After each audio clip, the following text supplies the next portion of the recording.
주문하고 싶은 게 있어요. 만약에 여기 강아지가 지금은 없어요. 그리고 박수 쳐주시는 게 너무 감사해요. 근데 만약에 여기 강아지가 있다면 강아지 박수를 쳐야 돼요. 어떻게 해야 되죠? 예! 예! 안녕하세요. 반려견 훈련사 강형욱입니다.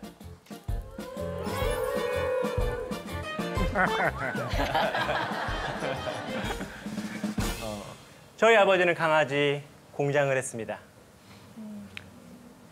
제가 그렇게 싫어하고 제가 그렇게 뭐라 하는 그런 공장을 하셨어요. 저는 거기서 살았고 저는 거기서 어떤 식으로 이루어지는지도 잘 알죠. 그래서 강아지 견종을 많이 알아요. 그리고 또 강아지를 너무 좋아하다 보니까 맨날 잡지책 모아서 보고 오려가지고 스크랩하고 그래서 농담으로 다른 분들이 이제 한글 배울 때 뭐 바나나, 호랑이 이런 식으로 한글 배우잖아요. 저는 골든 리트리버, 요크셔 테리어, 그레이하운드 이런 식으로 한글을 뗐다고 해도 과언이 아닐 거예요. 초등학교 5학년, 6학년 때부터 유기견 봉사 활동을 했고요. 그때는 하이텔 같은 거 있었거든요. 거기 동물을 사랑하는 사람들 막 모이라고 해서 그런 데도 모이고 아주 꼬맹이가 가가지고 커피도 못 먹으면서 앉아서 강아지 이야기도 하고 그때 강아지 봉사활동을 너무 자주 하고 많이 했기 때문에 전문가들이 많이 봤었어요. 봉사하는 애견 미용사도 봤고 봉사하시는 멋진 수의사님들 봤고 또 봉사하시는 훈련사님들 봤는데 훈련사가 강아지한테 인기가 제일 좋더라고요. 근데 어머니는 이런 저를 싫어했어요. 왜냐면 가난할 거거든요. 왜냐면 우리 아버지는 가난했어요. 항상 몸에서는 흙냄새, 강아지 분변 냄새, 맨날 해도 적자, 그리고 강아지가 아프면 맨날 집에도 안 들어와. 그렇다 보니까 어머니는 이런 저를 너무 싫어했어요. 그래서 언제는 제가 그때 오로지 저의 모든 것들은 강아지 책을 모으는 거였었거든요. 근데 그거를 이제 옛날에 과학상자라는 게 있었어요. 노란색에. 거기다가 이렇게 넣고 몇 개씩 이렇게 숨겨놨는데 어머니가 그걸 찾아서 버려버렸어요. 너무 충격적이어서 그 다음날 학교도 안 가고 동네 고물상 다 뒤지고 다니면서 그거 찾고 울고 그랬던 기억이 나요. 중학교를 졸업하기 직전에 학교도 끝나지 않은 상태에서 제가 훈련사를 하겠다고 어머니한테 말한 게 정말 용기를 냈었어요. 왜냐면 어머니가 분명히 화낼 거라고 생각을 했어요. 근데 제가 어머니한테 최고의 예의를 지키기 위해서 어머니를 모시고 제가 할 수 있는 최선의 금액을 가지고 저 백화점이나 그런 데 가면은 푸드코트가 있어요. 제가 할 수 있는 최고의 식당인 거예요. 거기 가서 어머니는 냉면, 나는 햄버거 시켜놓고 16살 때 어머니 제가 강아지 훈련사가 되고 싶습니다. 집을 나가도 될까요? 근데 진지함을 보여주기 위해서 최선을 다했어요. 그래서 어머니가 냉면도 드시지 못하고 그 자리에서 펑펑 우셨어요. 내가 너한테 해준 게 없어서 말릴 수가 없겠다. 열심히 해라. 동생은 내가 키울 테니. 왜냐면 그때 어머니 아버지가 따로 사셨어요. 어머니는 일하셔야 되고 아버지도 외지에서 일해야 돼서 중학교 1학년 때부터 중학교 3학년 때까지 사실 저하고 동생하고 단둘이 살았거든요. 단둘이 살았어요. 근데 너무 고맙게도 그때 제 선생님들, 지금 제 은사님들이 경비실에 항상 장을 이렇게 봐서 맡겨놔 주셨어요. 가면은 경비 아저씨가 불러서 이거 가지고 가 라고 하면은 저희가 안 받아요. 그분한테 말해봤자 소용도 없는데 저희가 안 받아요. 저희 반찬 많아요. 하고 이제 저녁에 몰래 가가지고 받아오고 그렇게 살았어요. 그렇다 보니까 저의 말은 어머니한테 집에 들어오시면 안 되겠냐는 말이기도 했었어요. 그래서 그때 어머니가 집에 들어오시고 저는 훈련소로 들어갔죠. 99년 12월 24일 눈이 억수같이 내린 날 가장 이쁜 눈을 보고 전 그때부터 훈련사가 됐어요. 이게 저예요. 야, 어리다. 빌리라는 친구고요. 저의 첫 번째 훈련한 강아지예요. 아, 잘생겼네. 아직도 너무 기억나고 저 친구는 굉장히 오랜 시간 동안 견사에서 혼자 살던 친구인데 제가 맨날 새벽 저 훈련소의 생활이 아침 5시에 일어나서 저녁 11시에 끝나요. 네. 그래서 저녁 11시가 되면은 밖에 나가서 견사에서 같이 자고 그렇게 살았었어요. 이때 너무 제가 열정이 넘쳐가지고요. 어떻게 생각했냐면 나는 개똥을 맛만 봐도 이 강아지의 건강을 체크하겠어요. 실제로 저 때 그럴 수 있고. 약간 이상했었어요. 그럴 수 있고. 그래서 정말 이때 강아지가 40마리가 됐었는데 제가 이름 다 표시하고 조금씩 맡아봤어요. 매일매일. 그리고 건강 사태 체크해보고 한 달을 했는데 제가 장염이 걸려가지고 그리고 그때 제 선생님한테 걸려가지고 혼나기도 했었어요. 정말 제가 아끼는 옷이었습니다. 정말 제가 아끼는 옷이었습니다. 이게 메이커예요. 잘 보시면 메이커예요. 네. 아까 말씀하셨을 때 아버지는 개 공장을 하셨다고 말씀하셨어요. 예. 그러면 자식 입장에서는 나는 아버지가 저런 일을 했었는데 저 일을 하고 싶지가 않을 텐데 또 불구하고 나는 개 훈련사가 되겠다라고 꿈을 키우셨어요. 네. 그 키우게 된 계기가 있을 것 같은데. 처음 듣는 질문 같아요. 내가 왜 훈련사가 그래도 하고 싶었지? 근데 아버지가 관리하던 친구들이 너무 불쌍했었어요. 왜냐면 케이지를 3층, 4층으로 쌓아두고 위에서 응가를 하면은 밑에 응가 받침이 있지만 맨날 넘쳐 있었어요. 그래서 밑에 친구가 맡고 또 밑에 친구가 맡고 근데 제가 항상 청소해줬어요. 정말 아주 어렸을 때부터. 그리고 병이 나면 치료를 해야 되는데 그렇게 하기에는 돈이 많이 들어요. 가장 슬펐던 건 강아지가 태어났는데 바보 바이러스라는 게 있어요. 전염성 장염인데요. 굉장히 전염률이 높아요. 근데 그 친구를 아버지가 박스에다 놓고 저기 멀리에다가 두고 오시는 걸 봤어요. 논이었었거든요.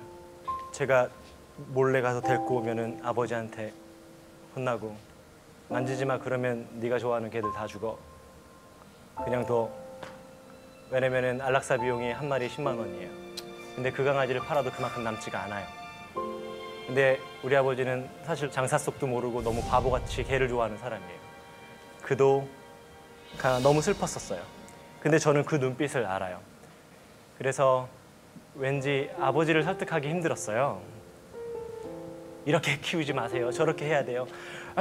내가 그냥 나가서 봉사활동하면서 내가 하고 싶은 대로 할 거예요. 그래서 봉사활동을 하고 또 훈련사가 돼서 더 잘 키우고 싶고 그랬던 것 같아요. 지금은 안 하세요. 제가 20살 넘어서부터는 안 하셨고요. 지금은 대리운전하고 계세요. 용돈 잘 드립니다. 저는 중학교 졸업하기 전부터 애견훈련소에 들어가서 애견훈련소에서 강아지를 기르면서 또 강아지 훈련하는 걸 배우면서 어깨 너머로 선배들의 교육을 보고 듣고 그런 생활을 했었죠. 그때는 어떤 훈련이 좋은지 어떻게 강아지를 가르치는 게 맞는지에 대한 방향이 여러 가지가 있었던 게 아니라 그곳에 가서 선배라고 하는 분들의 어깨 너머로 배우는 게 전부였었어요. 손을 가르치는 장면이 너무 충격적이었었어요. 가만히 있는데 30cm자로 앞다리를 때려요. 몇 번 때리면 강아지가 자를 들면 아프다고 이래요. 그러면 악수하고 간식을 줘요. 앉히기 위해서 앉지 않는 친구를 목을 당기면 앞발이 들리죠. 그러면 숨을 쉬어야 되니까 뒷걸음질을 치다가 앉으면 당겼던 줄을 놔줘요.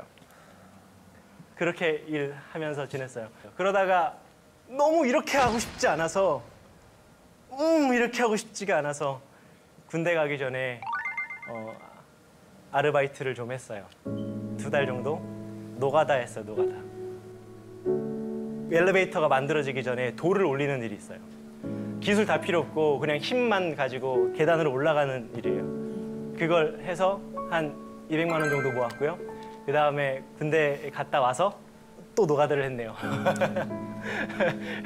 노가다를 해서 모두 500만 원을 모아서 이제 연수를 다니기 시작을 했어요. 저는 절대 유학파가 아닙니다. 절대 유학 다녀오지 않았어요. 돈을 모으면 나가서 배워오고 많이 있으면 3주 갔다 오고 조금 모였으면 뭐 3일 갔다 오고 그런 식으로 이제 갔다 오면서 배운 거예요. 이때는 노르웨이 갔을 텐데 저한테 정말 많은 영감을 줬던 분이세요. 여기 계신 분은 애늘크반이라고 하는 선생님이신데 저는 선생님이라고 불렀는데 자꾸 저보고 친구라고 하더라고요. 제가 선생님을 만날 때 조건이 있어요. 좀 까다로운 조건인데 강연은 멋지게 하지만 그렇게 살지 않는 선생님들이 많아요. 그래서 제가 선생님을 찾을 때 조건 하나가 내가 당신 집에서 살겠어예요. 돈 줄 테니까 내가 그 집에서 살겠어. 내가 당신이 강아지를 어떻게 재우는지 문제가 생겼을 때 어떻게 해결하는지를 눈으로 보고 싶소. 근데 저분이 절대 안 된대요. 안 돼. 그럼 너랑 나랑은 인연이 아닌가 보다. 제가 어떻게 한 줄 아세요? 그 옆집을 빌렸어요. 어떻게 했냐면 구글 있잖아요. 옆집 주소 해가지고 그 주소 치니까 이름이 나오더라고요. 메일하고 메일을 보내봤어요. 당신이 애늘크반 옆집에 사는 사람입니까? 맞대요. 혹시 내가 거기서 한 주 동안 있으려고 하는데 방에 있습니까? 네. 그렇게 해서 갔어요. 선생님이 깜짝 놀랐어요. 네 집 가, 네 숙소 가. 같은 방향이야. 그렇게 해서 바로 옆집에 살면서 아침부터 저녁까지 졸졸 따라다니면서 알려달라고 그러고 알려달라고 하면서 배웠던 선생님이에요. 저분이 저한테 첫 번째로 한 질문이 있어요. 제 영어 이름이 헌터예요. 헌터, 만약에 너가 먹던 핫도그를 네가 땅에 떨어뜨렸는데 옆에 있던 너 개가 먹었어. 그럼 넌 어떡할 거야? 못 먹게 해야죠. 못 먹게 하고 혼낼 건데요. 왜? 땅에 떨어진 거잖아. 강아지가 생각할 땐 내 거 아닐 수 있어. 그 친구는 혼낼 필요가 없어. 근데 왜 너는 혼내려고 그래? 그 얘기를 들었을 때 제가 지금까지 갖고 있었던 강아지 교육의 이론들이 전부 다 뒤죽박죽 됐었어요. 외국에서 이제 그 반려동물 그 교육하는 거랑 네. 우리나라에서 그 반려동물 그 교육시키는 거랑 그 차이가 있겠죠? 제가 유럽에 강아지 공부를 하러 가는 이유가 딱 하나예요.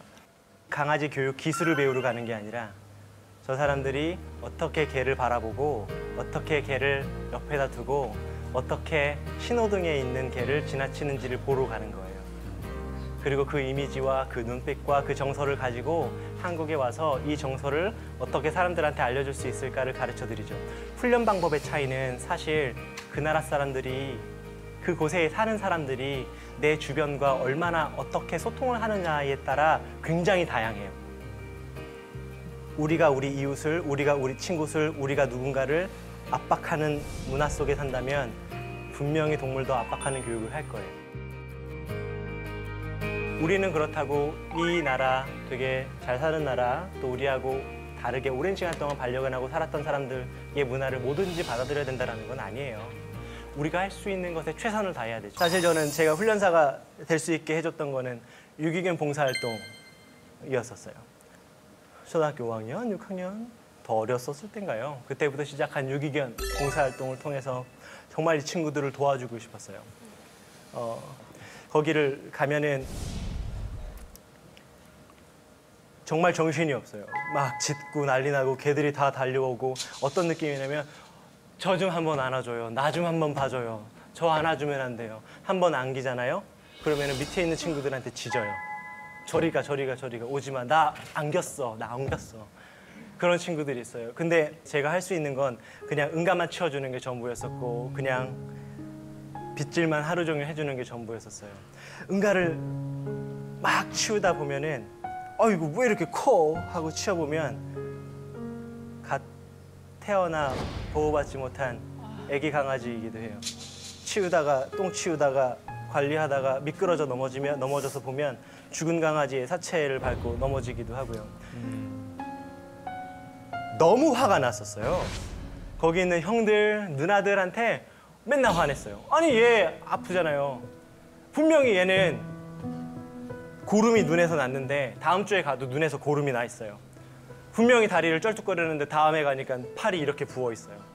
저는 그때 어른은 다 할 수 있다라고 생각을 했거든요. 어른은 다 치료할 수 있을 거라고 생각을 했는데 제가 어른들한테 말했는데 그 다음 주에 와도 걔가 아파요. 그 다음 주에 와도 걔가 아파요. 그 다음 주에 와도 걔가 아파요. 그런데 그 강아지가 죽어 있기도 하고요. 저 사진은 실제로 제가 너무 슬펐던 일이에요. 제가 응가를 막 치고 있는데 갑자기 어떤 조그마한 강아지가 제 다리 위로, 제 발등 위로 올라오더라고요. 정말 손모아 이 정도밖에 안 된 강아지였는데 그냥 제 발등 위로 올라와요. 빗자루밖에 없고 쓰레받기밖에 없는데 올라와요. 갑자기 머릿속이 너무 혼란스러워졌어요. 그리고 제가 이 친구한테 말을 걸었죠. 너 언제부터 따라온 거야? 언제부터 따라왔어? 왜 따라왔어? 여기 오면 끝날 것 같아? 난이 못 데려가. 너 못 데려가.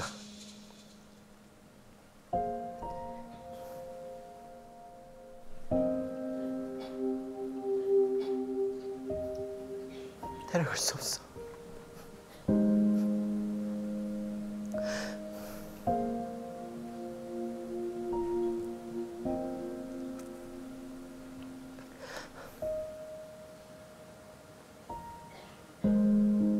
내려가.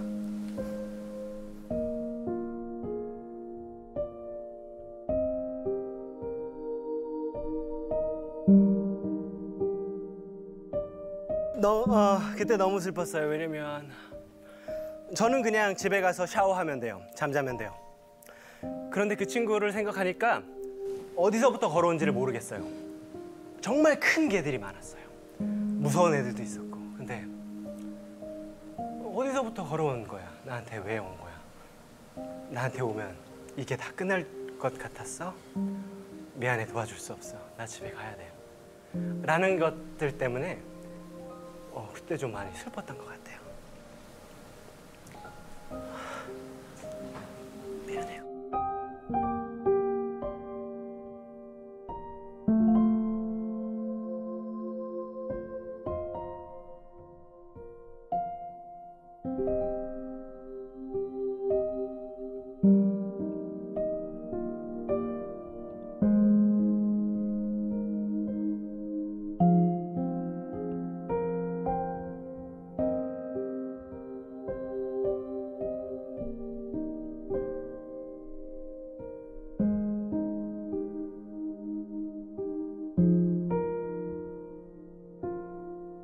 저 때 이후로 아마 제 기억으로는 봉사활동을 안 갔어요.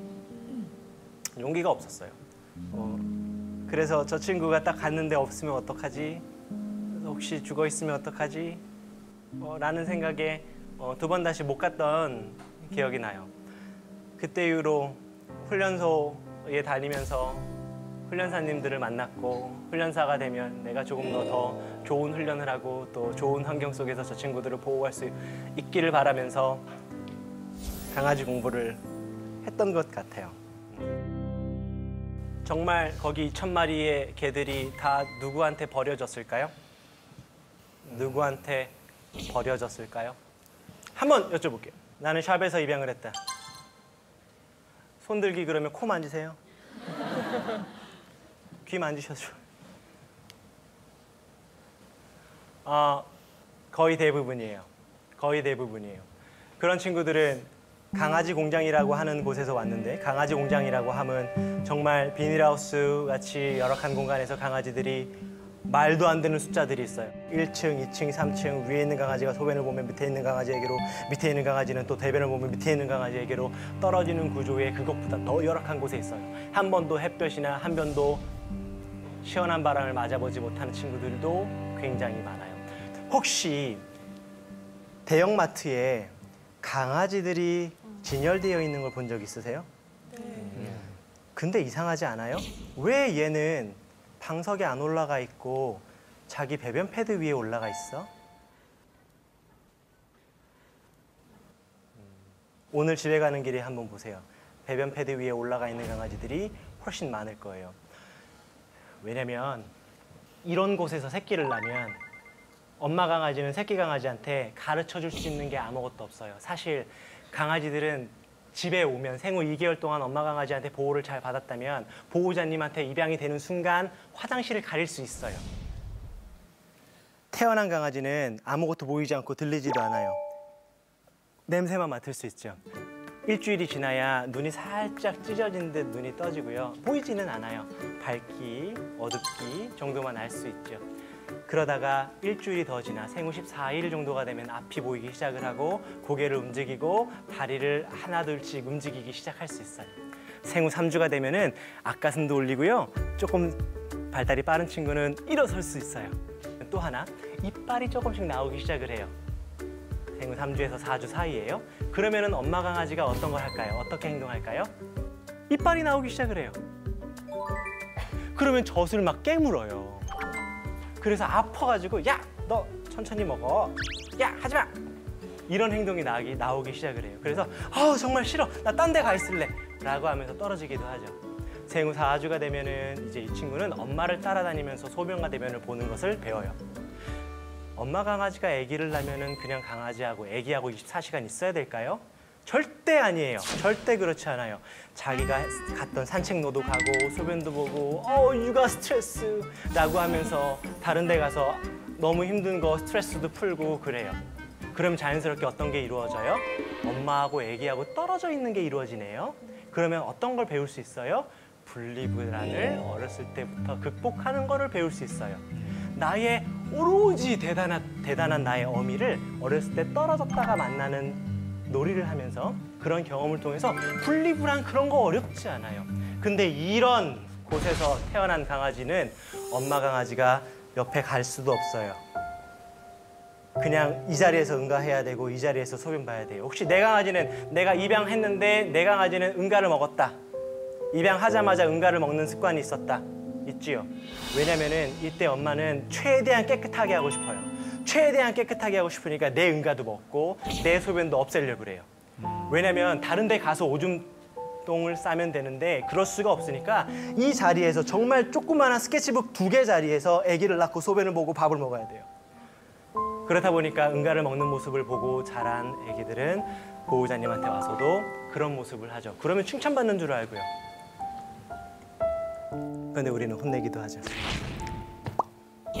하지마. 저런 곳에서는 가르칠 수가 없어요. 생후 4주, 생후 한 달 정도가 되면 엄마 강아지는 이제 이 친구한테 예절이라는 걸 가르쳐주고 싶어 해요. 어느 정도를 물어야 장난이고 어느 정도를 물어야 싸움이고 어느 정도를 물어야 정말 다치게 하는 건지 그때 가르쳐줘요. 엄마가 누워있는 상태에서 꼬리를 이렇게 치면은 애기 강아지는 엄마 꼬리를 잡고 장난쳐요. 그럼 엄마가 하지 말랬지?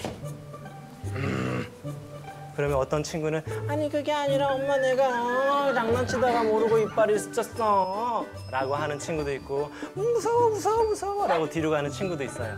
이러면서 어느 정도를 물어야 되는지를 배워요. 강아지들끼리 장난칠 때 엄마가 끼어들면서 너희 조금 심하다 라는 것들을 배우죠. 그렇게 할 수 있으려면은 엄마 강아지가 여유가 있어야 돼요. 여유가 있어야지 아이들한테 어떤 게 옳고 그른 건지를 가르쳐 줄 수 있는데 저곳에서는 그냥 생존이에요. 사람 한다고. 어떤 강아지는 그래서 저런 환경에서 아기를 낳자마자 먹어버리기도 하죠. 판단을 해요. 여기서 살 수 없어. 근데 보통 많은 업자들은 이렇게 시간을 주지 않고 생후 3주 정도가 됐을 때 경매장으로 팔아요. 생후 3주면 아무것도 배우지 못했어요. 그런 상태에서 경매장으로 가고요. 경매장에서 우리가 알고 있는 여러 마트들로 뻗어나가죠. 아무것도 배우지 못했어요. 그 친구가 그래서 위로받고 싶은 마음에 내가 익숙한 장소 어디예요? 배변 패드 위에 올라가 있어요. 근데 이게 있어요. 참 아이러니한 게 어딘가에서는 강아지를 막 만들어요. 막 만들어요. 그리고 그냥 사라 그래요. 네모난 카드, 신용카드겠죠? 몇 개 붙여놓고 3개월 할부라고 그냥 막 사라 그래요. 실제로 연말을 중심으로 강아지들을 많이 태어나게 해야 해요. 가끔씩 SNS에 보면은 엄마가 연말 선물, 크리스마스 선물로 아이들한테 강아지를 선물하는 모습을 보고 아이들이 감격하는 모습을 보죠. 우리 그거 보고 어때요? 흐뭇하지요. 근데 생각해 볼게요. 그 친구는요, 그때 생후 2개월이어야 했었어야 해요.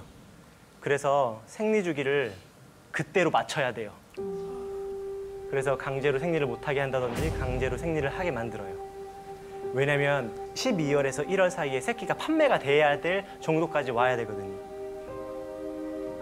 그래서 10월에서 11월에는 새끼를 무조건 만들어내야 해요.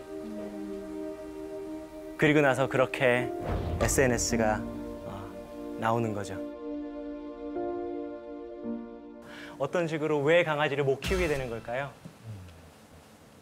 혹시 아시는 분 계세요? 보통은 이제 입양할 때 흔히들 하는 생각이 그냥 제때 밥 주고 그러면 알아서 잘 크겠지란 그런 네, 맞아요. 생각한 것보다 많은 걸 친구한테 할애해야 되니까 그게 부담스러워지는 순간 보통 보내지 않을까요? 예전에 제가 아시는 분이 어떤 분이셨냐면 강아지를 좋아는 해요. 근데 너무 바쁜 분이셨어요. 그분은 제가 키우지 말라 그랬거든요. 근데 어느 날 그냥 덜커덕 강아지를 데리고 온 거예요. 근데 그분이 어떻게 사는 줄을 알아요. 시간을 쪼개 사세요. 아침에는 이거 해야 되고 점심에는 이거 해야 되고 하루 종일 이렇게 장사했다가 저녁에 오면 운동도 갔다가 또 운동 끝나고 오면서 영어도 공부하시고 그다음에 들어오는 열심히 사는 사람이에요. 그래서 강아지 키우는 것도 딱 스케줄을 정하고 키워요.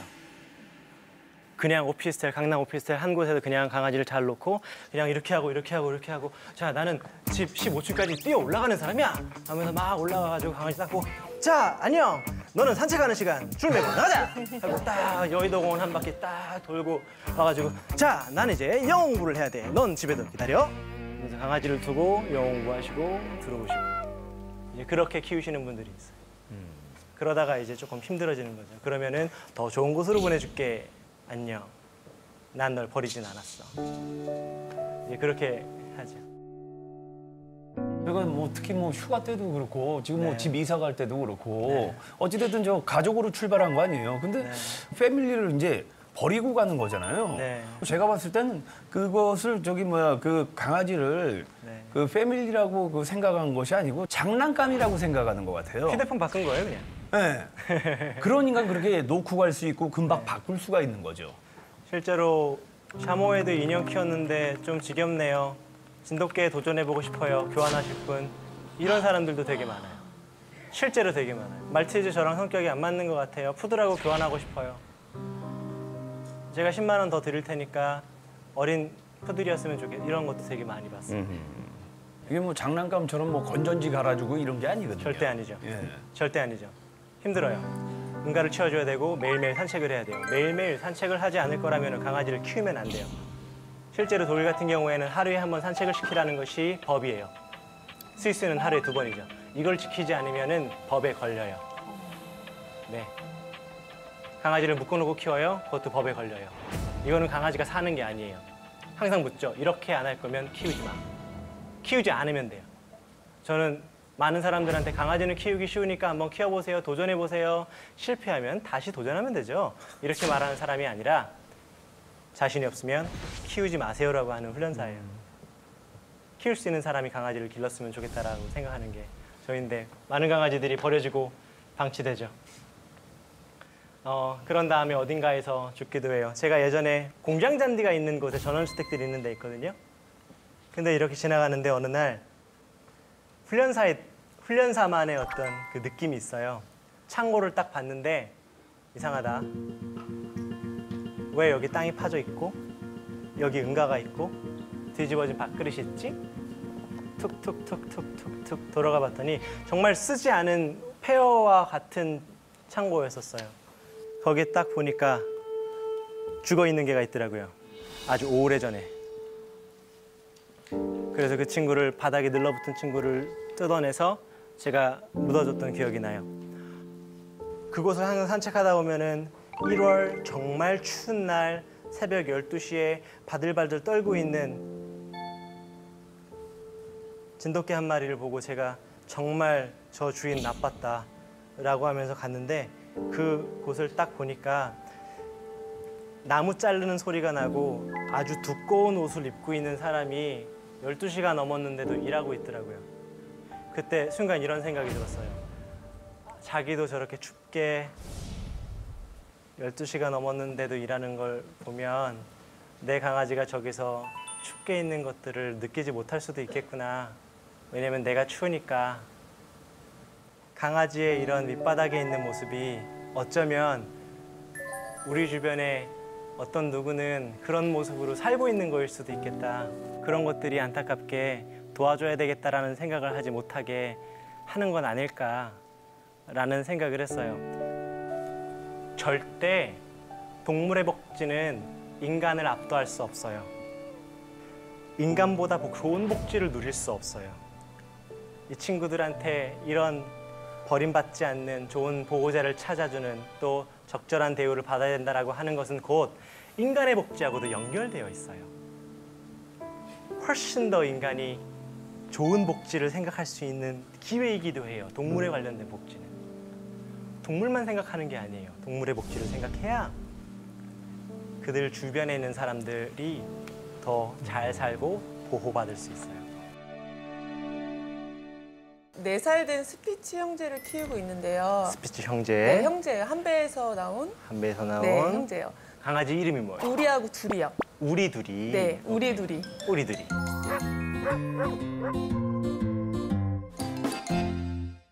우리가 첫째거든요.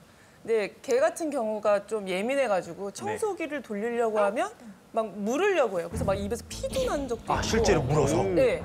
청소기를 이렇게 할 때마다? 네, 아예 이렇게 만지거나 하려고. 청소기를 만지려고만 해도? 네, 근처에만 가면.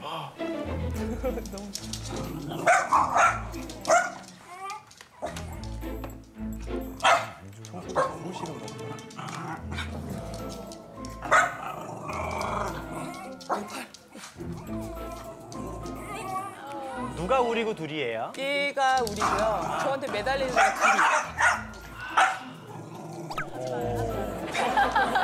잠깐만 멈춰줘 볼래요? 영상을? 예. 둘이가 말리네요. 네. 우리가 하는 그 공격적인 행동을 둘이가 말려요. 네, 강아지 이름을 평상시에 뭐라고 불러요? 우리 둘이. 그죠? 그럼 우리를 부르는 거예요? 둘이를 부르는 거예요? 왜 항상 같이 불러요? 우리 둘이니까. 우리 둘이. 항상 같이 있어요. 그러고 걔네들이 이름을 잘 못 알아들어요. 왜냐면 비슷하잖아요. 그래. 그 친구는 우리는 나고 둘이는 너야 라고 못 알아요. 그 음색이 너무 비슷해요. 그래서 조금 변화는 줘요. 우리 우리 부를 때는 약간 우리 이러고 둘이 부를 때를 약간 둘이 약간 이렇게 부르요. 먼저 저거 이야기를 해드리면 충분히 저 행동만으로 봐선 좋아질 가능성이 있어요. 좋아지게 할 수도 있어요. 근데 둘이 같은 경우에는 우선 걱정이 많아 보여요. 엄마 아빠가 싸울까 봐 항상 노심초사하는 첫째같이 또 우리가 화내고 할까 봐 걱정스러워해요. 그게 좀 보이고 하지 말라고 라고 하는 것도 눈에 보여요. 근데 항상 청소기 쪽으로 우리 고은 씨가 다가가면 조금 있다가 어떤 일이 벌어져요? 일이 벌어지지만 청소기에 이제 고은 씨가 다가가면 간식을 먹을 수 있어요. 좋은 일이 벌어져요. 그러니까 항상 청소기한테 가까이 가는 것은 나한테 좋은 일이 생길 거야를 가르쳐주면 돼요. 강아지들은 집이 깨끗하길 원하질 않아요. 강아지들이 목욕시켜달라고 해준 적 있는 분 손 들어보세요. 엄마 나 일주일 됐어. 없죠? 나 요번엔 라이온킹으로 잘라줘 이런 거 없죠? 다 내가 그냥 하고 싶은 대로 하는 거잖아요. 그래서 가능하면은 이렇게 해보세요. 첫째, 청소기를 거실에다가 두고 TV를 보세요. 그리고 TV를 다 보면은 우리 둘이 간식 먹자라고 해주세요. 또 언제는 청소기를 손에 짚고 물을 한 잔 드시고 물 한 잔 드시고 나면 청소기를 다시 제자리에 놓으세요. 이게 패턴을 끊는 방법인데 이렇게 패턴을 끊다 보면은 강아지가 청소기를 만져도 별일이 없겠구나 로 연결해서 생각할 수 있어요. 그런데 제가 조언을 드리고 싶은 게 있어요. 정자에서부터 같이 살았을 거예요. 그리고 지금까지 4년 동안 특별한 이유가 없으면 항상 같이 있었을 거예요. 실례지만 형제가 있으신가요? 네. 위로 아래로? 오빠요. 오빠. 오빠하고 지금까지 한 방을 쓴다면 기분이 어떨 것 같아요? 부끄러워요. 미쳐버리겠죠. 미쳐버리겠죠. 우리도 가족끼리 같이 사는 건 좋지만 가족끼리 24시간 붙어 있어 봐요. 가족끼리 근데 한 방에서. 해봐요. 안 돼요, 안 돼. 근데 똑같아요. 4살이면은 사람 나이로 치면은 거의 30이 넘었는데 30이 넘을 때까지 우리는 둘이 옆에, 둘이는 우리 옆에 있었던 거예요. 그렇다 보니까 아마 저것뿐만이 아니라 여러 가지 문제들이 아마 있어 보여요. 네, 많아요. 그죠?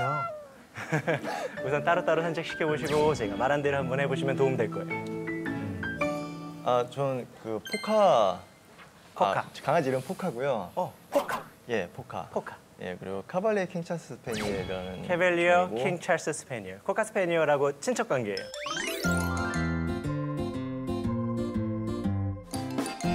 걱정해서 고쳐주고 싶은 게 있는데 네. 식탐이 진짜 말도 못해요. 이제 자율급식을 시도하다가 네. 얘가 진짜 배가 터질 때까지 먹어가지고 병원을 간 적이 있어요. 그때 이제 그 수의사분께서 한 10,000마리 중 1마리 꼴로 배가 터질 때까지 먹는 개가 있으면 얘일 거다. 그래가지고 뭘 주던 맛있게 먹어요? 미친 듯이 먹어요.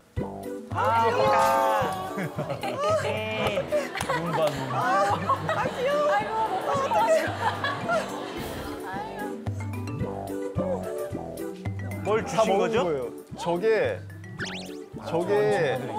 아주 맛있는 네. 소시지가 아니라 심장 사상충 약이에요. 맞아요.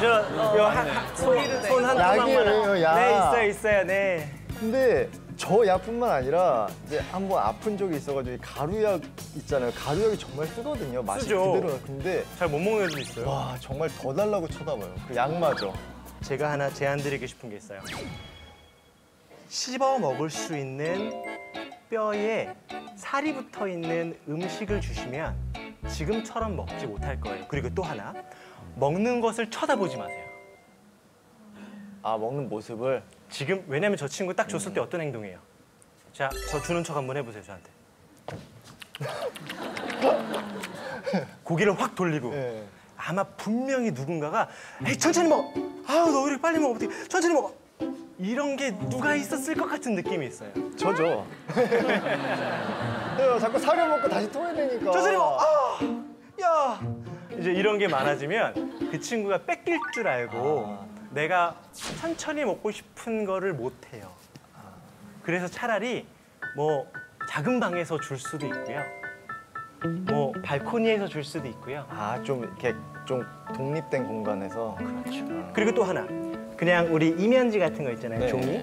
종이에다가 사료 넣고 이렇게 꼬깃꼬깃 싸서 주면 그거를 헤치면서 먹어요.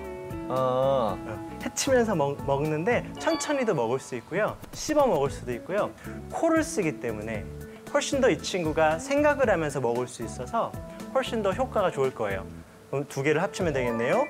종이에다가 그걸 넣고 사료를 넣고 이렇게 싸서 한 10개, 15개 되겠죠? 그거를 작은 방에다가 두고 앉아, 기다려. 문 열면서 먹어. 하고 문 닫고. 그렇게 해주시면은 아마 거기다가 이제 휴대폰으로 이렇게 사진, 영상 한번 보세요. 그럼 처음에는 냄새 맡다가 정말 하나하나씩 먹을 거예요. 저한테 보내줘 보세요. 한번 시도해 보겠습니다. 그리고 하나, 토한 거를 어떻게 하셨어요? 만약에 개어낸다면? 치워주죠. 아우, 먹게 해야죠. 만약에 개어냈는데 먹고 싶어 하죠? 개어낸 걸. 아니요, 그냥 얘가 좀 깔끔한 성격이라서 에이. 그냥 이러고 고개 돌리고서 이렇게 집으로 가던데요. 에이, 이렇게 할 때부터 이렇게 준비하고 있으시겠죠. 아니에요. 진짜 아니에요. 네, 진짜 아니에요. 그렇게 24시간 쳐다보고 있지 않기 때문에. 가능하면은 개어냈는데 자기가 개어낸 거를 먹으려고 하면 건강한 거예요. 개어낸 거를 먹지 않으려고 하면 약간 몸이 안 좋다라는 거예요. 아, 그 제가 먹지 말라고 한번 혼낸 적이 있어, 안 먹나 보다. 봐봐, 내 눈을 보고 말해. 아니, 전 당연히 이렇게 입에서 나온 걸 사람도 다시 먹진 않잖아요. 그러니까 강아지도 그러면 안 될 줄 알고 야, 지져보니까 먹지 마 이랬던 적이 있어가지고. 그래, 괜찮을 수 있으니까 또 한 번 이런 일이 있을 수 있으니까 그때 한번 그냥 살짝 놔둬보세요. 저는 장모 치와와고요. 장어치아와 네, 11개월 11개월. 네, 암컷인데요.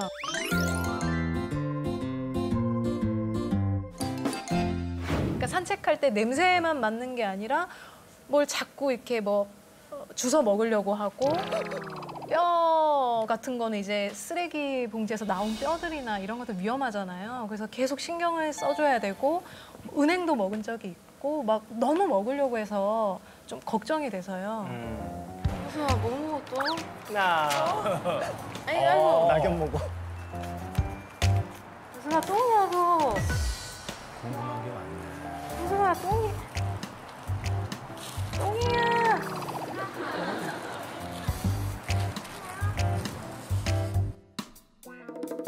질문이 있어요.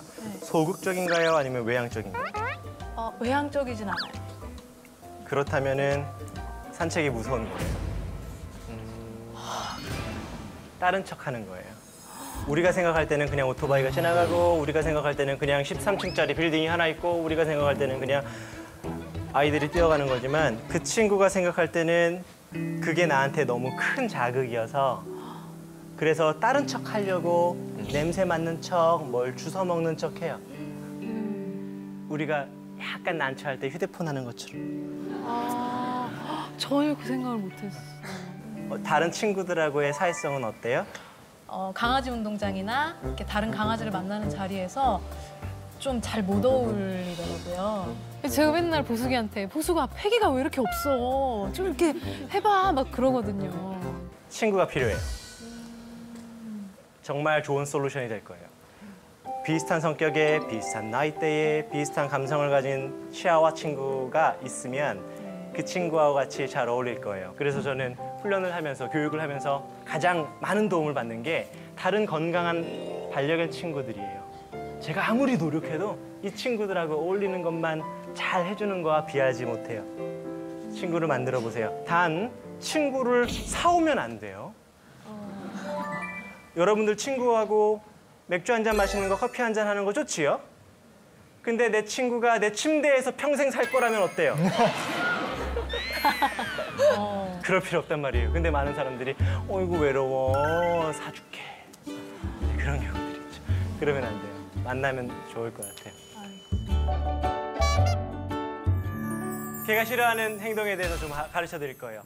어쩌면은 조금 낯설게 느껴질 수 있어요. 강아지들은 자기를 만지는 것을 좋아해요. 하지만 모르는 사람들이 만지는 걸 좋아하지 않아요. 실제로 제가 예전에 산책 모임을 했는데요. 보호자님들이랑 같이 공원을 걷는 모임이에요. 공원을 이렇게 걷는데 줄이 이상하대요, 보호자님이. 그래서 뭐지? 하고 딱 봤더니 옆에 있던 어떤 커플이 강아지가 이쁘다고 그 강아지를 안고 같이 걷고 있대요. 나는 산책하고 있는데 줄이 이상하네. 누구세요? 너무 이상하잖아요, 그죠? 강아지는 갑자기 만지는 걸 좋아하잖아요. 혹시 내가 지나가는 강아지를 보고 솔직히 돌고래 소리를 내본 적 있다? 코 만져요? 코 만져요?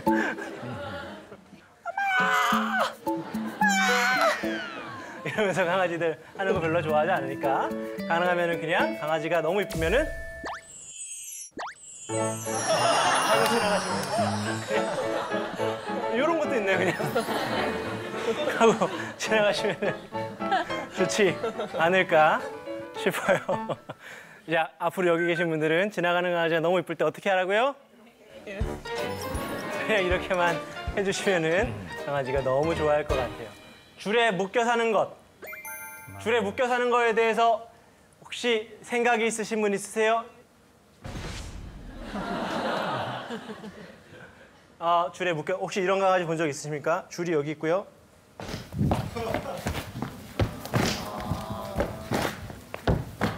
정형 행동이라고 그래요. 의미 없이 반복적으로 하는 행동. 그래 벽을 한번 치고 와가지고 멍! 벽을 한번 치고 한번 해서 멍!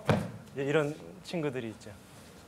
우리 사람으로 따지면은 너무 힘들 때 같은 행동을 반복하고 내 머리를 때리고 이런 거하고 같은 행동이에요.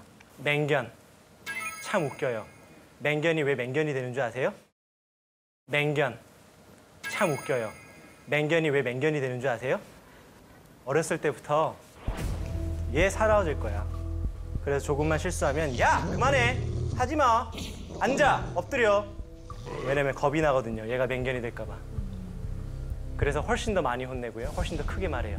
또 훨씬 더 많이 때리려고 그러고요. 훨씬 더 많이 압박해요. 그래서 밖에 묶어놓죠. 어렸을 때부터. 맹견은 만들어져요. 맹견은 만들어집니다. 그렇게 키우다 보니 이 친구들은 할 수 없이 방어적인 행동이 더 빠르다라는 걸 알고 짖고 경계하고 사람하고 어울리지 못할 거라고 생각을 하죠. 이런 것들이 맹견을 만들어요. 묶어 키우면 안 돼요. 절대 묶어 키우면 안 돼요. 그래서 실제로 묶어 키우다가 줄이 풀려서 돌아다니던 강아지가 사람을 문 적들이 훨씬 더 많죠. 훨씬 더 많아요. 혼자 오래 있게 하는 것. 혼자 오래 있게 하는 게 나쁜 건 아니지만 매일매일 오래 있게 하는 건 좋지 않아요. 제 보호자님이 공장을 하세요. 옥상이 300평이 넘는데요. 몇 개가 이렇게 연결되어 있는 정말 큰 공장이에요. 자기가 큰 돈을 들여가지고 위에를 다 운동장으로 만들어줬어요. 그 대형견 2마리를 기르세요. 그레이트 피레니즈 2마리를 기르시는 분이세요. 놀아라! 그래서 자기 사무실에 딱 와가지고 CCTV를 딱 봤는데 강아지들이 뭐 하고 있는지 아세요? 보호자하고 마지막으로 헤어진 현관 앞에서 2마리가 앉아서 기다리고 있어요. 자기는 CCTV에 대고 놀아! 놀아! 놀아! 왜 안 놀아?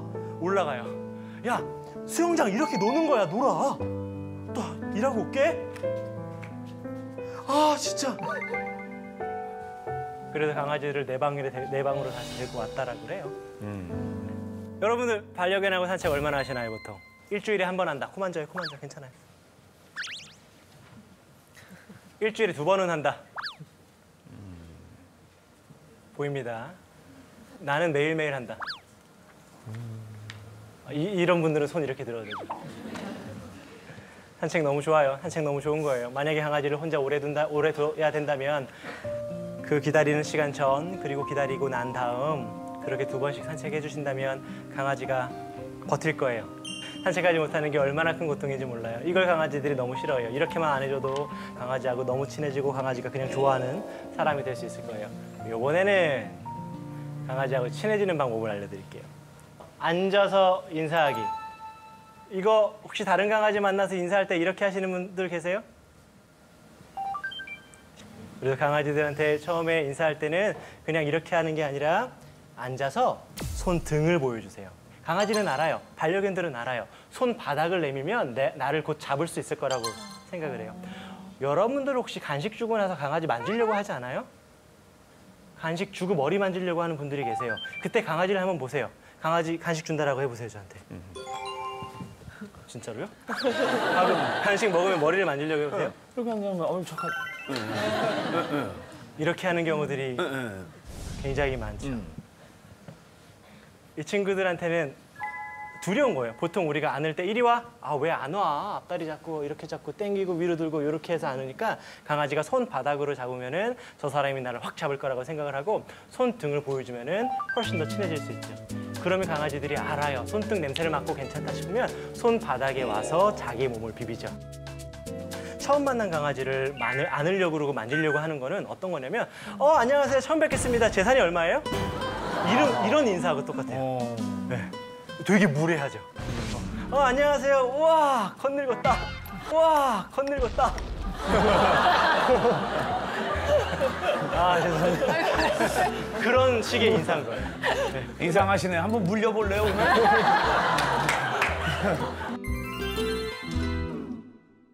제가 가끔씩 보호자님들한테 권하는 솔루션 중에 하나가 강아지한테 말을 많이 하면은 안 됩니다. 라는 게 있어요. 왜냐면 강아지들은 자, 불안할 때 소리를 이런 소리를 내요. 근데 사람이 말을 하는 소리가 그렇게 들리기도 해요. 그랬어. 우리 애기가 그랬어. 이거 아팠어. 그러면 보호자가 낑낑거린다라고 생각을 해요. 그래서 퇴근하고 집에 가셔서 강아지가 막 반길 때 어이구 우리 강아지 엄마 보고 싶었어. 우리 그러면은 강아지 귀에는 어떻게 느껴지냐면 사람으로 봤을 때 아이고 아파라 아이고 아파라 아이고 아파라 아이고 아파라 아파라 이제 그렇게 하고 보호자가 들어오니까 그 다음날 나가는 걸 걱정하죠. 나 혼자 있어서 힘든 게 아니야. 네 밖에 나가면 또 다쳐올 거잖아. 그것 때문에 걱정하는 경우들도 있어요. 강아지한테 너무 많은 말을 반복하는 것은 이런 소리로 전달될 수 있으니 조심하시고 오늘 집에 가면 강아지가 기다리고 있잖아요. 그 친구한테 그냥 가서 잘 다녀왔어 라고 하시면 더 좋을 것 같아요. 이게 어떤 뜻인지 아세요? 평소 반려견이 무서워하는 곳에 같이 앉아있기. 해보신 적 있으시나요? 내 강아지는 초인종 소리만 들리면 짖는다. 이게 어떤 뜻인지 아세요? 평소 반려견이 무서워하는 곳에 같이 앉아있기. 해보신 적 있으시나요? 내 강아지는 초인종 소리만 들리면 짖는다. 대부분이 짖죠? 보호자님 현관을 언제 가요? 나갈 때. 또 현관을 언제 사용해요? 들어올 때. 현관에서 한 10분씩 있어 본 적 있으세요? 그래서 강아지들이 집에서 현관을 블랙홀이라고 생각할 때가 있어요. 갑자기 보호자가 없어지는 것. 그리고 또 하나 어떤 게 있어요? 띵동 울리면은 우리가 어떻게 반응해요? 택배다! 내가 나갈게! 갑자기 보호자가 흥분을 하면서 달려가는 곳이에요. 생후 2개월 때 강아지가 초인종 소리를 듣고 짖었어요? 솔직히 말해서 강아지 입장에서는 사람이 먼저 짖었어요. 치킨이다! 배운 거예요, 배운 거. 그래서 평상시에 강아지가 두려워하고 어려워하고 힘들어하는 곳에서 그냥 예전에 행동했던 것들을 안 하는 거예요.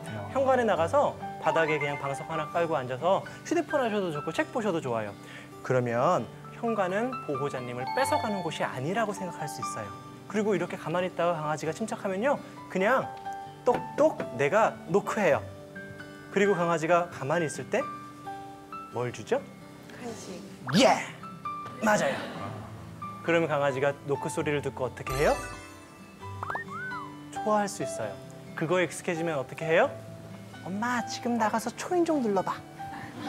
띵동. 가만히 있으면 잘했어. 그런 식으로 익숙하게 해주면 돼요.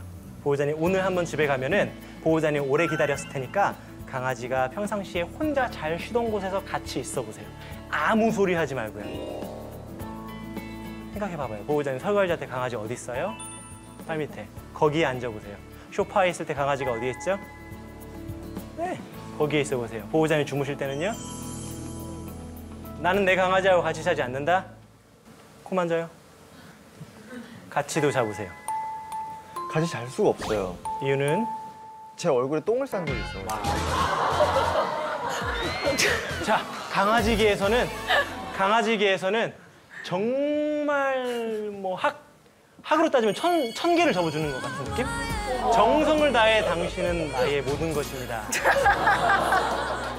부럽다. 야, 진짜. 내가 몇 번 안 당해봤는데. 깜짝 놀랐어. 진짜 편한 거지. 진짜. 전 정말 정말. 경악스러웠어요. 보호자님 아내분 앞에서 응가할 수 있어요? 없죠. 근데 주잖아요. 대단하네. 부럽습니다. 기분이 좋진 않지? 제가 예전에 공부를 하면서 도저히 이해가 안 됐던 한 가지가 있어요. 너무 부산한 개인 거예요. 방에서 강아지하고 저하고 선생님하고 있는데 강아지가 여기 올라갔다 여기 내려갔다 하는 거예요. 어떻게 해야 되냐면 그냥 그 자리에 앉아서 하품하고 기지개 펴고 앉아서 책 읽으래요. 정말 1시간 동안 했거든요. 1시간 동안 했더니 그 친구가 다 뛰고 물 먹고 소변 보고 뭐하고 제 옆에 눕더라고요. 제가 일어났어요. 다시 점프를 해요. 똑같이 앉아서 1시간 동안 했더니 또 앉아요. 근데 재밌는 일이 일어났어요. 그 다음에 또 했더니 30분 만에 가라앉았고요. 그 다음에 또 했더니 10분 만에 가라앉았고요. 그 다음에는 제가 일어나도 점프도 안 하고 그냥 그 자리에서 누워 있어요. 억지로 그 친구를 막은 게 아니라 그 친구가 하고 싶은 것들을 다 하게 하고 내가 그 행동에 반응하지 않고 가만히 있으니 그 친구가 저를 따라온 거예요. 이게 거울 훈련법이라고 해요. 그 상대의 행동을 내가 그대로 따라하는 것, 또 그걸 넘어 내가 먼저 침착한 모습을 보여주면 그 상대가 따라와요. 카미 시그널. 자, 따라해볼까요? 하나, 하품.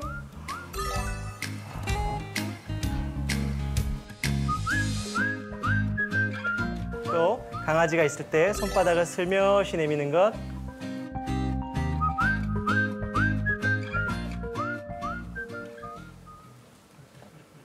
어떤 느낌으로 들리세요? 하이파이브? 하지마. 또 이게 어떤 뜻인 줄 아세요? 여러분들 주변의 손바닥은 진정해가 아니라 괜찮아가 아니라 하지마, 가까이 오지마, 멈춰로 소통됐다라는 거예요. 이 말은 여러분들 주변에 많은 사람들이 나에게 또는 내가 누군가에게 이 손바닥의 바디랭귀지를 무엇을 멈추고 못하게 하는 걸로 썼다는 거죠. 이 손바닥은 사실 괜찮아, 진정해 라는 뜻도 같이 갖고 있죠. 그런 뜻으로 강아지한테 쓰고 내가 그런 뜻으로 바디랭귀지를 사용한다면 훨씬 더 반려견들이 이 뜻을 괜찮아로 알아들을 거예요. 오늘 강아지를 침착하게 만들고 싶다는 손바닥만 보이고 하품을 한번 해보시면 도움이 될 거예요. 키가 크다고 공격적인 사람이 아니고 몸무게가 많이 나간다고 공격적인 사람이 아닌 것처럼 그들도 얼마든지 우리가 잘 대우하고 잘 키우면 반려견이 될 수 있어요. 2018년 황금개띠의 해라고 하잖아요. 이번 연도에 황금개띠의 해에 정말 여러분들의 반려견과 많은 추억 쌓고 행복했으면 좋겠습니다.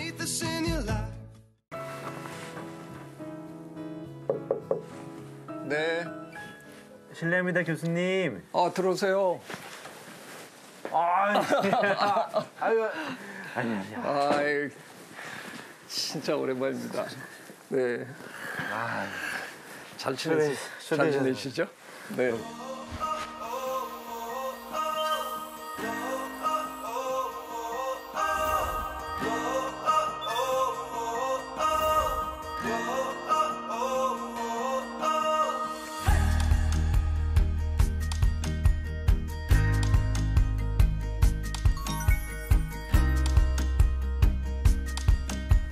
몇 주 동안 제가 담양도 갔다 왔고요.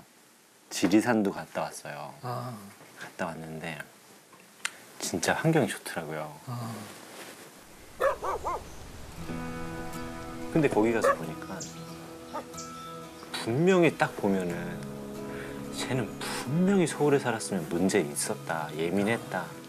맨날 층간소음 때문에 엄청 짖어서 민원 10번도 들어왔겠다라고 하는 개들인데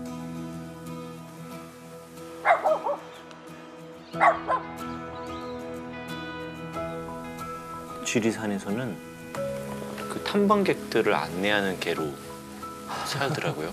그리고 어느 정도까지 안내했다가는 귀소가 있을 테니까 집에 이렇게 와서 기다렸다가 탐방객이 지나갈 때는 또 안내도 하고. 저희가 알아서 안내를 해요. 도시에서 키우면 낯선 사람 보고 짖었을 거고 그럴 텐데. 근데 그걸 보니까 이런 생각 들거든요. 내가 지금까지 이제 개를 보고 관찰하고 훈련을 하고 알려들었던 정보가 어떻게 보면 도시라고 하는 곳에서 살기 위해서 이 동물들을 교육시키는 방법이었지 진짜 사람과 개가 잘 사는 방법은 아니었었을 수 있겠구나를 느꼈어요.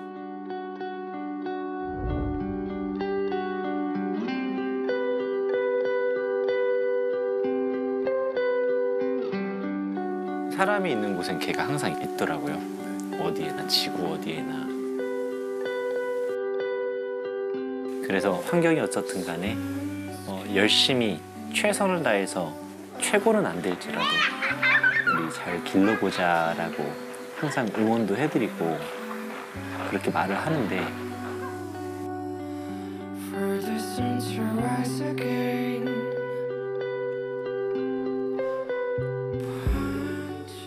어떻게 우리 인간이 개와 처음 만났을까 이거에 대한 연구가 된 거를 이제 다 읽어보게 됐는데 늑대 중에서 누구를 잡아다가 네. 우리가 길들였다. 네. 이게 이제 지배적인 아이디어였는데 네. 최근에 이제 저희 분야에서는 지금의 늑대는 사납잖아요. 근데 우리가 지금 데려다가 키운 개는 굉장히 온순하기도 하고 우리랑 같이 지내고 이걸 하잖아요. 그렇다면 우리가 늑대 중에서 누구를 데려올 때 특별히 양순한 아이들을 데려왔느냐? 그러면 이제 설명이 조금은 되죠. 맞죠. 근데 그거보다 한 발짝 더 나가면 그 늑대들 중에서 원래 부침성 많은 늑대들이 우리를 찾아온 거라는 거죠. 걔네가 우리를 선택해 준 거지 우리가 그 늑대한테 가서 기를 놈을 선택해갖고 네. 빼온 게 아니라는 거죠. 그렇다면 저는 용어부터 달라져야 된다고 이제 주장을 하는 거예요. 우리가 반려견이라고 부르는데 네. 반려인이죠. 개들이 우리를 반려인으로 선택해 준 거예요. 우리가 선택당한 거예요. 그러니까 우리가 반려인인 거지. 개들의 반려인이네요. 그렇죠. 그러면 이제 태도가 확실히 변해야 되잖아요. 그분들이 굉장히 우리를 겸손해지는데요? 선택해 주셨는데 감히 우리가 그분들을 불편한 환경에 몰아넣고 뭐 이런 짓을 한다는 건 이건 애당초 계약 위반인 거죠. 그러니까 제 얘기는 우리가 반려인이 되는 순간 제 생각에 우리의 모든 이 관점이 확실히 달라져야 된다고 생각해요. 말씀하신 대로 우리가 살고 있는 이 험악한 도시 환경에 그들을 끌고 들어오는 자체가 옳지 않은 일일 수도 있다라는 생각부터 시작해야 된다고 생각해요. 그들이 잘 살 수 있는 공간을 우리는 제공할 의무가 있는 거죠. 만약 같이 살겠다 그러면.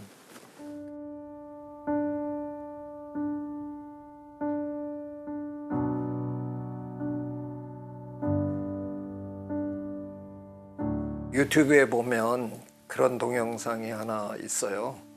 그 작은 아파트겠죠. 주인이 직장에 나가고 난 다음에 그 반려견 강아지가 하루 종일 뭘 하나 하는 거를 이제 몰래 카메라를 설치해서 쭉. 진짜 현관에 앉아서 하염없이 기다리는 모습이 있거든요. Anywhere I would have followed you.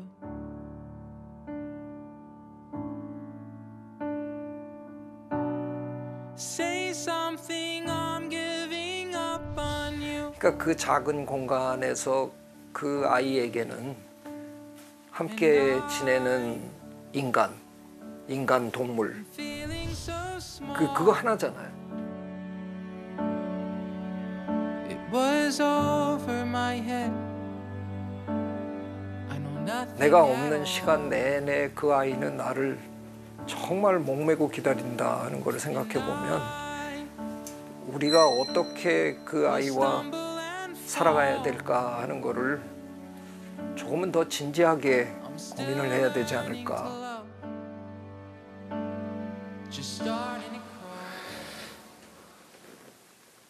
cry. 고민이 되더라고요. 네. 얘네들을 제가 되게 진짜 이거 되게 그런 건데 한 10년, 15년 전에 제가 그 해외에서 같이 이렇게 공부도 좀 하고 했던 그 유럽의 훈련사 분들이 요즘에 저한테 이렇게 SNS 메시지를 보내요. 역겹다고.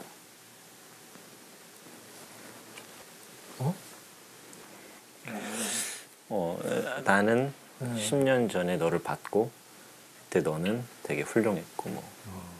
근데 지금 너가 TV에서 하는 훈련하는 모습이나 이런 것들을 보면 믿기지 않고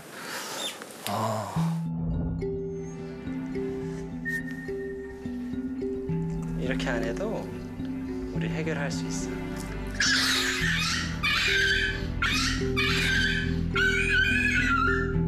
이것도 하기도 전에 다 허락해줬지. 이거 시바이누들 이렇게 많이 해요, 이거. 자기 죽는다 그래요. 그래서 그분들 나름대로는 이 헌터가 많이 변했고 헌터는 지금 정말 쓰레기 같은 훈련들을 하고 있다 라고 하는 것들을 제가 메시지를 이게 몇 개 받았어요. 받고 나서 너희들이 한국을 알아? 너희들이 한국에서 살아봤어? 너라면 10평도 안 되는 집에서 말라모트 키우는 사람이고 하루에 12시간 밖에 있고 산책 나가면 산책할 데가 없고 산책하러 갈 때 근림공원이 그 근림공원도 너희가 생각하는 노르웨이에 있는 그런 공원이 아니야! 이거를 진짜 무슨 어떤 아픈 사람처럼 계속 혼자 내뱉었어요. 혼자 속으로. 항변을 하신 거군요. 진짜 고통스러운 고민이었거든요. 그 고통스러운 고민들을 하면서 스스로 또 한편으로는 제가 하는 조언과 제가 하는 지금 현재의 훈련이 안 맞을 수도 있지 않아라고 저한테 계속 말하고 있었긴 해요. 내적으로 이게 맞아. 아무리 너가 우리 실생활에 타협한 교육을 한다 하지만 그게 맞아?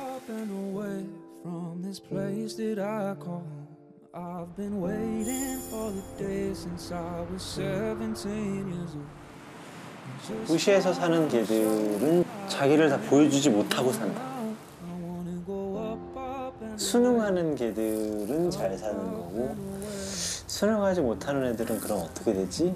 뭐 이런 생각을 좀.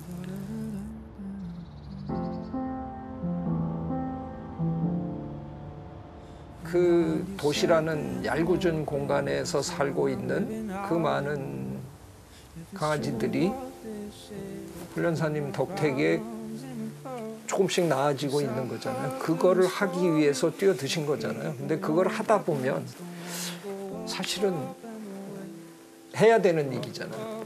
선구자는 할 수 없어. 어쩔 수 없이. 아니 남보다 먼저 이런 일을 해야 되는 사람은 어쩔 수 없이 겪을 수밖에 없는 일이에요. 제가 보기에는. 시간이 가면 갈수록 사람들의 마음이 조금씩 달라지고 반려동물을 대하는 그런 태도 이런 것들이 변해가면 그러면 뭐 좋아지지 않을까. 저는 뭐 우리 국민의 위대함이 있잖아요. 뭔가 힘들고 막 실수도 하고 막 시끄럽고 부딪히고 이러다가도 시간이 조금 지나면 저는 그걸 집단적 현명함이라고 표현을 하는데 저는 우리 대한민국 국민에게는 집단적 현명함이 있다고 생각해요. 이른바 전문가들, 뭔가 생각을 갖고 있는 사람들의 얘기를 싸우면서도 듣더라고요. 그러니까 우리가 코로나 잘 겪어낸 이유가 그런 전문가들의 얘기를 전 국민이 귀담아 들었잖아요. 그래서 저는 끊임없이 우리가 이렇게 자꾸 노력하면 변할 것 같아요. 그리 머지않은 미래에 획기적으로 나아지지 않을까 그런 기대감을 갖고 있습니다. 뭐 훈련사님도 그것 때문에 하시는 걸 것 같은데. 잘 가고 있는 거겠죠. 네, 뭐 하고 있는. 올바른 생각하고 주변에 올바른 얘기하고 주변 사람들 돕고 이런 사람들이 우리 서대문구에 여러분이 계세요. 그런 걸 보면 희망이 있어요. 제가 보기에는 바뀝니다. 그걸 좀 잘 이끌어 주십시오. 알겠습니다. 감사합니다. 가끔 와도 됩니까? 네, 그럼요. 네, 언제든 연락만 주십시오. 네. 네. 감사합니다. 네, 고맙습니다. 아유, 느닷없이 이렇게.